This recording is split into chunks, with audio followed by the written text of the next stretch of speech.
महाराष्ट्र के इस गांव में राम नहीं बल्कि रावण की पूजा की जाती है।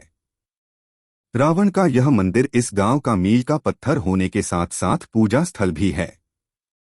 रावण के दोषों को छोड़कर उनके गुणों की यहां पूजा की जाती है। नमस्कार दोस्तों, हिंदू धर्म के अनुसार दशहरा के दिन श्री राम ने लंका के रावण का वध किया था।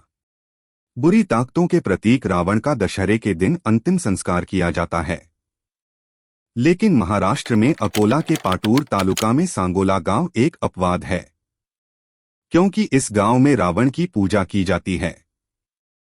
साथ ही यह मंदिर इस गांव की विशेषता होने के साथ साथ पूजा स्थल भी है। रावण के दोषों को छोड़कर उनके गुणों की यहां पूजा की जाती है। कहा जाता है कि यह परंपरा करीब 200 साल से चली आ रही है। विजयादशमी के दिन पूरे भारत में रावण के पुतले जलाए जाते हैं। हम उसे खलनायक, दुष्ट, दानव के रूप में जानते हैं। लेकिन विदर्भ के कुछ हिस्सों में रावण की पूजा की जाती है। तपस्वी, बुद्धिमान, पराक्रमी, वेदों में विद्वान, विलक्षण गुणों के कारण संगोला में रावण की पूजा की जाती है। कहा जाता है कि यहाँ का रावण का मंदिर जिले ही नहीं पूरे प्रदेश में इकलौता है।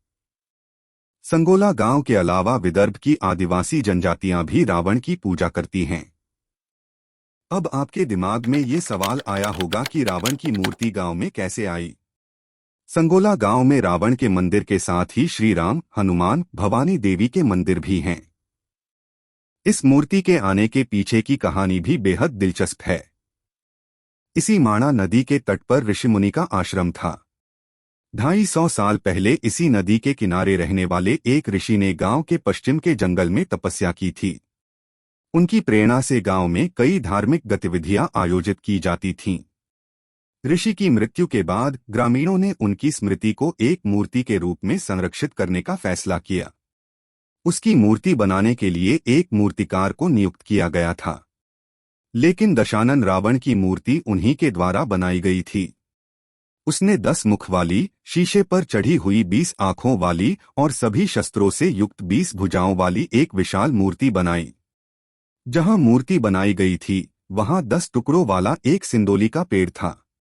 सिंदूर का पेड़, यह असामयिक घटना और उससे लंकेश्वर की मूर्ति बनने का संयोग गांव के धर्मनिष्ठ ग्रामीणों ने साकार होने का यह संयोग देखा और लंकेश्वर रावण महाराज गांव में बस गए। इस मूर्ति को गांव के दूसरी ओर स्थापित किया जाना था।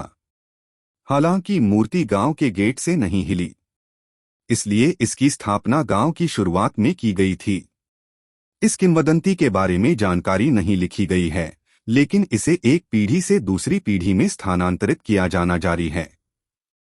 इस घटना के बाद से पिछले 2.5 शताब्दियों से रावण महाराज संगोल के लोगों के देवता बने हैं। यहाँ विजयादशमी के दिन रावण का अंतिम संस्कार नहीं किया जाता, बल्कि जोश के साथ उसकी पूजा की जाती है। एक बार मूर्ति को चुराने का प्रयास किया गया था। 50 से 60 साल पहले सांगोला से रावण की इस खूबसूरत मूर्ति को चुराने की कोशिश की गई थी। एक बार इस मूर्ति को चुराने के लिए कुछ बाहरी लोग रात में गांव में आए। हालांकि ग्रामीणों को याद है कि चोरी का प्रयास विफल रहा, क्योंकि काफी प्रयासों के बावजूद इसे उठाया नहीं गया था। ग्रामीणों ने लोगों से दशहरे पर रावण दहन बंद करने की भी अपील की, क्योंकि रावण शिव का सबसे बड़ा भक्त था। ग्रामीणों का कहना है कि उन्होंने कभी सीता को बुरी नजर से नहीं देखा और उन्हें एक मां के रूप में सम्मान दिया। इसलिए ग्रामीणों को लगता है कि रावण को उसकी अच्छाई की पूजा करके सम्मानित किया जाना चाहिए।